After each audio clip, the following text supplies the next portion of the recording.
Bonsoir à ceux qui nous rejoignent pour ce débat spécial municipal à Molsheim. Deux candidats s'affrontent dimanche, ils se connaissent très bien. Bonsoir messieurs. Je laisse les présentations à ma consoeur Lucille Guillotin de France Bleu Alsace. Bonsoir messieurs. Jean-Michel Weber, vous êtes le maire sortant, sans étiquette depuis août 2017. Vous êt face à Laurent Fürst. Bonsoir. Bonsoir. Vous êtes député LR, ancien maire, qui a cédé son fauteuil en raison du cumul des mandats après les législatives. Alors avant de commencer le débat, regardons rapidement la carte d'identité de Molsheim en quelques chiffres. La ville compte 9 286 habitants avec un taux de pauvreté de 12%. C'est en dessous de la moyenne du Bas-Rhin avec un revenu médian de 21 452 €. En 2014, Laurent Fürst avait été réélu avec 83,4% des voix avant de laisser sa place donc à Jean-Michel Weber en 2017 qui était alors adjoint aux finances. On va commencer avec vous, Laurent Fürst. Une première question. Pourquoi vous êtes revenu alors que vous étiez parti? Vous avez cédé votre fauteuil de maire. Alors, il faut expliquer les choses. Il y a 30 mois, j'ai quitté avec beaucoup de regrets mes fonctions de maire. Et pourquoi je l'ai fait? Tout simplement parce que le jeune président de la République, Emmanuel Macron, voulait limiter à 3 mandats l'ensemble des mandats électifs de notre pays. Cela m'aurait empêché de me représenter aujourd'hui. Et puis, le président s'est rendu compte que cela condamnait la moitié des maires de France. Donc, il a renoncé à ce projet de loi. Mais malheureusement, c'était à cet instant trop tard pour moi, comme d'ailleurs pour un certain nombre de parlementaires, une bonne vingtaine de parlementaires en France. Alors, dès lors, j'ai fait confiance à Jean-Michel Weber, qui m'a dit qu'il me serait toujours loyal. Cette loyauté, moi, je l'ai retrouvée dans le soutien des 4 adjoints qui me suivent dans leur engagement public, y compris d'ailleurs les 2 adjoints que Jean-Michel Weber avait choisis. Jean-Michel a fait un autre choix, un choix qui lui appartient et un choix que je respecte naturellement. J'avais proposé à Jean-Michel de revenir travailler avec notre équipe, proposition qu'il a refusée, je le regrette. Alors on va laisser répondre Jean-Michel Weber. Jean-Michel Weber, vous avez entendu, on parle de loyauté. Êtes-vous déloyal ou alors avez-vous pris goût à cette fonction de maire ? Je ne pense pas. D'abord, je voudrais remettre ça dans le contexte. Lorsque j'ai pris les fonctions de maire, il y a 2 ans et demi, je savais et j'ai très vite compris que pour avoir un projet ambitieux, il fallait aller au-delà des 2 ans et demi. Mais à aucun moment donné, j'ignorais que Laurent Fürst allait changer d'avis et allait revenir. Et lorsque je l'ai constaté et lorsqu'il l'a annoncé, je lui ai également, lorsqu'on s'est rencontrés, proposé de venir sur ma liste, mais il n'a pas souhaité le faire non plus. Donc c'était, en fin de compte, un refus des deux pour que chacun rejoigne l'autre sur sa liste. Mais est-ce que cette guéguerre, elle est saine, finalement ? Écoutez, elle permet au moins d'avoir une démocratie à Molsheim. Si on s'était réunis, il n'y aurait eu vraisemblablement qu'une seule liste. Donc je ne sais pas si les Molsheimiens étaient gagnants. Là, au moins... En 2014, il y avait une opposition, donc il y aurait eu peut-être une opposition aussi. Oui, c'était une opposition de dernière minute globalement, donc peut-être qu'il y aurait une autre opposition. Mais celle-là paraît effectivement animer fortement Molsheim et les gens sont plutôt, on va dire, satisfaits qu'il y a un véritable débat qui s'est instauré. Vous avez proposé vous-même à Jean-Michel Weber de travailler avec vous, c'est ce que vous disiez. Pourquoi, puisque vous avez des programmes assez semblables, pourquoi ne pas travailler en équipe ? Écoutez, moi ce que j'ai proposé, c'est que nous avions une équipe qui était assez formidable, avec des adjoints qui ont souhaité que nous continuions ensemble, au moins 4 des 6 adjoints, puisque 2 s'arrêtent et les autres me sont restés fidèles. Oui, j'aurais aimé que ça puisse se faire. Il y a une dimension personnelle dans cette affaire qui est absolument évidente et qui, dans le fond, est assez compréhensible. Dimension personnelle ? Non, je voudrais juste rebondir sur ce que disait monsieur le député concernant la loyauté. Moi, je pense que j'étais très loyal. Est-ce que lui a été loyal envers les Molsheimiens? C'est une autre question. En 2014, il savait pertinemment qu'en se présentant aux législatives qu'il allait devoir faire un choix qu'il a fait en 2014, 3 ans après. Et maintenant, se pose à lui un nouveau choix. Puisque s'il est élu maire de Molsheim, il devra abandonner son mandat de député. Mais justement, j'ai une question par rapport à ça. Est-ce que si monsieur le député est élu maire de Molsheim, est-ce qu'il abandonnera sa fonction de député aussitôt élu maire de Molsheim? La réponse est largement oui. Moi, je suis extrêmement clair là-dessus. D'ailleurs, la loi s'applique. C'est le dernier mandat acquis qui est le mandat pertinent. Donc si j'ai le bonheur d'être élu maire, je serai maire de Molsheim pour la totalité du mandat, pour les 6 ans, et je ferai en sorte que le projet que nous avons travaillé devienne réalité. Votre circonscription est en danger, si j'ai bien compris, un redécoupage qui vous ne serait pas favorable? Écoutez, depuis, vous savez, le président Macron a longuement parlé de ces 3 mandats consécutifs et il a oublié l'idée. Aujourd'hui, depuis l'été dernier, on ne parle absolument plus de réforme constitutionnelle et de réduction du nombre de parlementaires. J'aurais pu en tenir compte. Non, mon aspiration profonde est celle de travailler pour Molsheim, de reprendre le fil de cette action, de progresser ensemble et de porter le projet de toute une équipe. Et Jean-Michel Weber, vous, si Laurent Furst vous demandait de revenir dans son équipe, est-ce que vous accepteriez? Maintenant? Oui, s'il est élu? Non, je pense que nous avons marqué nos différences et je crois qu'aujourd'hui, chacun mène sa barque. Donc non, c'est impossible. Alors, vos électeurs, en tout cas, paraissent assez embarrassés pour choisir dimanche prochain entre leur ancien maire et son homme de confiance devenu maire. On les écoute et on en reparle tout de suite. Personnellement, je les trouve bien tous les deux. Ils ont vraiment bien œuvré pour Molsheim, je trouve. Ah oui, bon, il faut dire que Molsheim s'est amélioré depuis des années. Donc, j'estime qu'ils travaillent tous les deux très bien pour Molsheim. Je préfère largement avoir le choix entre 2 listes que de faire un plébiscite pour une seule liste. Donc je ne pense pas du tout à une guerre fratricide. Non, je pense que c'est un exercice sain de la démocratie. Moi j'aurais préféré que le cumul reste au moins pour les municipales, enfin pour maire, député maire. Ça j'aurais préféré. On est beaucoup plus près de la population et on apporte les problèmes quand même sur Paris. J'aime beaucoup les 2 têtes de liste et ça va beaucoup m'ennuyer par rapport à mon choix. Voilà. Une réaction aux propos des habitants de Molsheim, Jean-Michel Weber, ils ont l'air quand même divisés, leur choix n'est pas encore décidé. Oui, effectivement, mais on remarque effectivement que c'est difficile pour eux, parce qu'effectivement, ils ont connu Laurent Furst, ils me connaissent, on a travaillé ensemble, on a fait en sorte que cette ville avance. Donc je comprends leurs problématiques, évidemment. Maintenant, je pense qu'ils vont aussi se décider par rapport à un programme et par rapport aux équipes. Laurent Furst? Écoutez, nous avons des concitoyens qui sont très attachés à leur ville. Il y a une chose que j'ai notée dans le propos, c'est la satisfaction de vivre à Molsheim, c'est de dire que la ville a progressé, que beaucoup de dossiers ont été portés. C'est pas ce qu'ils remettent en question. C'est ça qu'il faut retenir. Je crois que nos concitoyens auraient aimé que nous soyons ensemble. Cela n'est malheureusement pas le cas. C'est pas ce qu'ils remettent en question. Est-ce que vous n'avez pas peur est-ce qu'il n'y a pas un risque de passer pour un opportuniste en politique? Ah, vous savez, je crois que les Molsheimiens me connaissent et vous avez vu le score d'il y a 6 ans. Je crois 80%, qu'ils ont une confiance dans notre capacité à travailler, dans notre capacité à faire, dans la volonté d'avancer, dans la détermination à porter les dossiers. Et bien évidemment, chacun se fera son jugement, bien évidemment. Jean-Michel Weber, justement, vous dites que la différence se fera selon vos programmes, mais ils ne sont pas très différents, vos programmes. On sent que vous êtes d'accord sur beaucoup de points, vous travaillez ensemble depuis des années. Justement, pourquoi pas avoir fait équipe sur tous ces points-là? Pour les raisons que nous avons déjà évoquées tout à l'heure, on n'a pas trouvé de consensus entre tous les deux pour continuer à travailler ensemble. Donc à un moment donné, il y a des choix à faire. Laurent a fait le sien, j'ai fait le mien. Et puis aujourd'hui, on se retrouve candidat sur 2 listes séparées, alors que nous avions effectivement travaillé 17 ans ensemble, mais ainsi va la vie.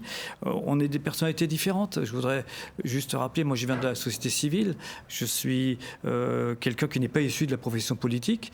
Et je suis un ancien cadre dirigeant d'entreprise, fonction que j'ai arrêtée pratiquement 2 mois après ma prise de fonction en tant que maire. Je suis quelqu'un de plus discret que monsieur le député. Je suis aussi peut-être plus démocrate en mettant en avant dans mon programme la démocratie participative. Et je suis plus un homme qui agit et qui parle moins. Vous retrouvez dans le portrait que fait de vous. Donc Jean-Michel, qui a été mon adjoint pendant 17 ans, j'avais beaucoup de qualités pendant 17 ans. Je note que depuis quelques semaines, j'en ai beaucoup moins. Je parle beaucoup et j'agis moins. C'est quoi? C'est une question de personnalité, de méthode? Les choses sont simples. Vous savez, il y a un fauteuil et 2 personnes. Et derrière, se sont agrégées 2 équipes d'hommes et de femmes qui ont chacun des qualités, bien évidemment.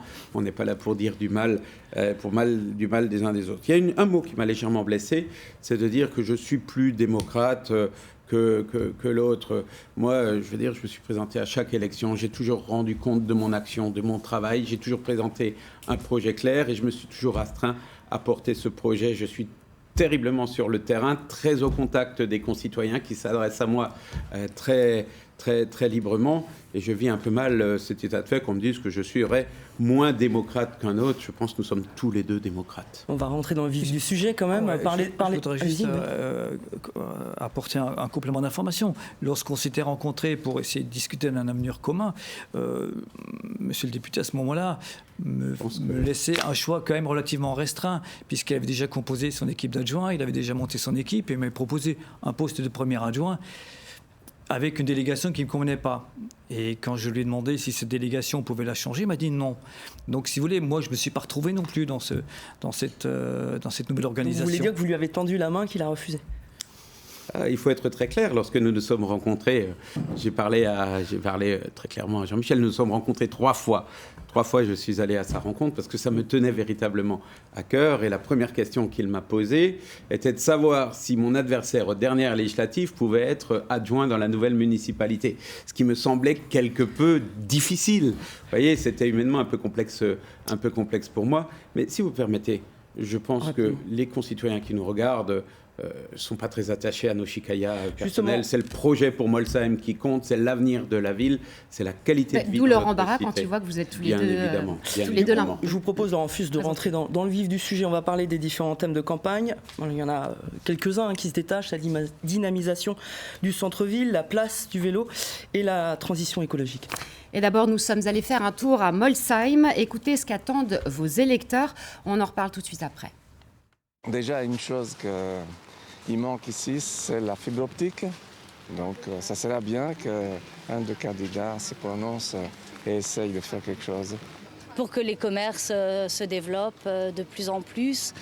J'étais effectivement aussi commerçante il y a quelques années, donc en fait, voilà que les commerces se développent. Toutes les administrations partent un petit peu et c'est dommage pour les personnes âgées qui ne peuvent pas se déplacer. On aurait peut-être quand même voulu qu'il y ait quand même plus de services administratifs qui restent ouverts. Je donne l'exemple des impôts qui partent. Je sais pas, je dirais que ça bouge un peu plus, peut-être qu'il y ait plus d'événements, qu'il y ait plus de choses axées aux jeunes en fait. Plus d'activités. Plus d'activités, hein, c'est mort le week-end. Hein. Jean-Michel Weber, on le sent chez les électeurs, la redynamisation du centre-ville est une priorité, que ça bouge plus à Molsheim. Oui, malheureusement, on a une image de ville quelquefois un peu pas tellement active, et c'est bien dommage parce qu'à Molsheim il se passe énormément de choses, mais juste pour... C'est une ville attractive économiquement, oui, qui se porte bien. Là c'est vraiment le centre-ville. Le centre-ville, ouais. C'est juste pour faire un rappel.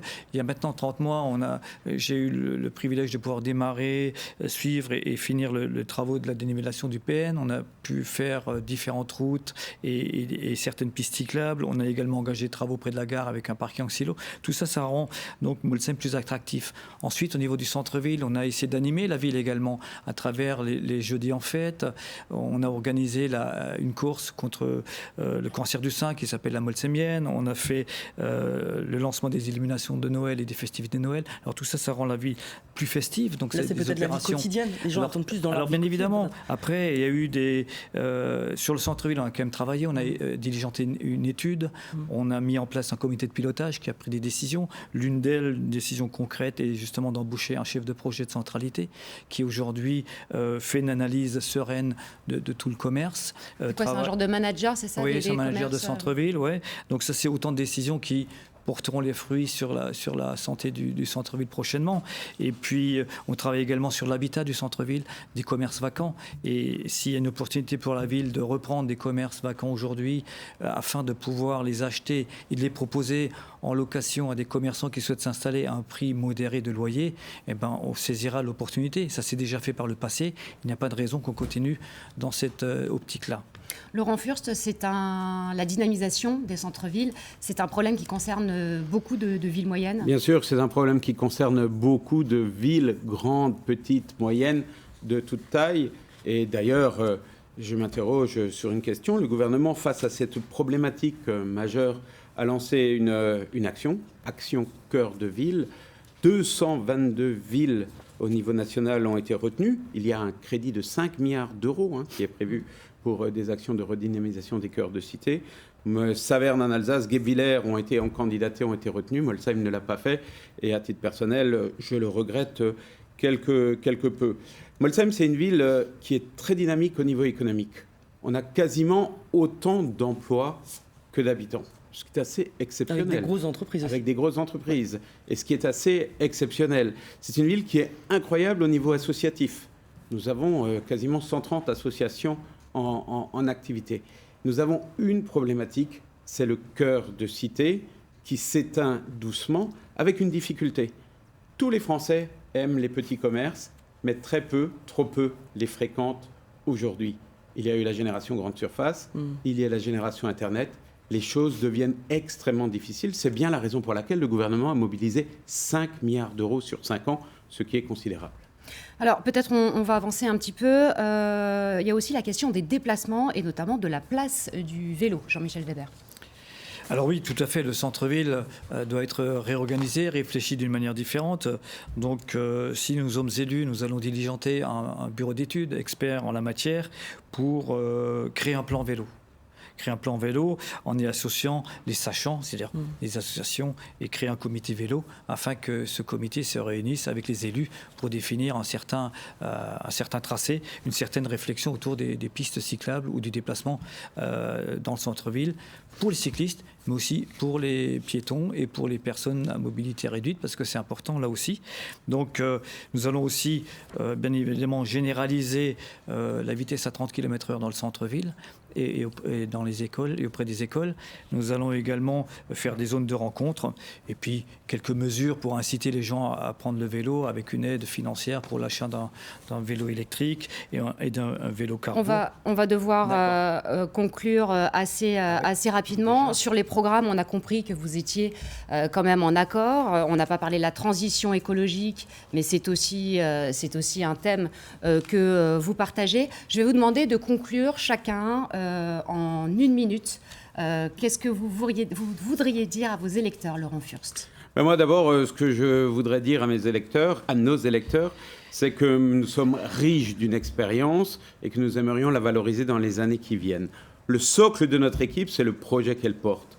Nous avons un projet ambitieux, volontaire, mais financièrement possible, sans faire d'emprunt et sans augmenter les impôts. Pour défendre la qualité de vie, nous créerons une résidence senior, une maison de la petite enfance, une maison médicale, des jardins familiaux, des locaux pour l'école de musique, des équipements sportifs et scolaires. Nous avons parlé du centre-ville, de nouvelles pistes cyclables. Je n'ai pas pu m'exprimer malheureusement là-dessus. Je citerai aussi la voirie qui est un vrai sujet. Notre projet, c'est d'abord une vision de l'urbanisme. Pas de grands immeubles, pas d'excès de béton, plus d'espaces verts et d'arbres dans la cité. Enfin, le monde a changé. Nous mettrons demain la même énergie à inscrire la ville dans une logique de transition écologique que nous l'avons fait pour réussir le passage à niveau. Au final, je veux faire une seule promesse et ce sera la seule, celle de travailler sans relâche pour l'avenir de Molsheim. À vous, Jean-Michel Weber. Alors, maire de Molsheim, aujourd'hui, je suis bien déterminé à le rester demain. Je souhaite poursuivre mon action et réveiller le plein potentiel de notre ville. J'ai aujourd'hui l'expérience et l'humilité qui me permettent de vous proposer une ville plus attractive, une ville plus respectueuse, plus citoyenne. Donc il est urgent de relever les défis qui sont face à nous, notamment sur les plans démocratiques, environnemental et économique. Il s'agit de réveiller Molsheim pour en faire la ville du mieux vivre et du bien vieillir, et pour viser le plus haut niveau d'ambition environnementale afin d'en faire un levier de développement économique et social. Je suis et je resterai un maire à l'écoute, proche de mes concitoyens et loyal vis-à-vis de ma ville. Entouré d'une équipe compétente, expérimentée, soudée, représentative des quartiers, c'est avec force et conviction que je suis candidat à ma succession.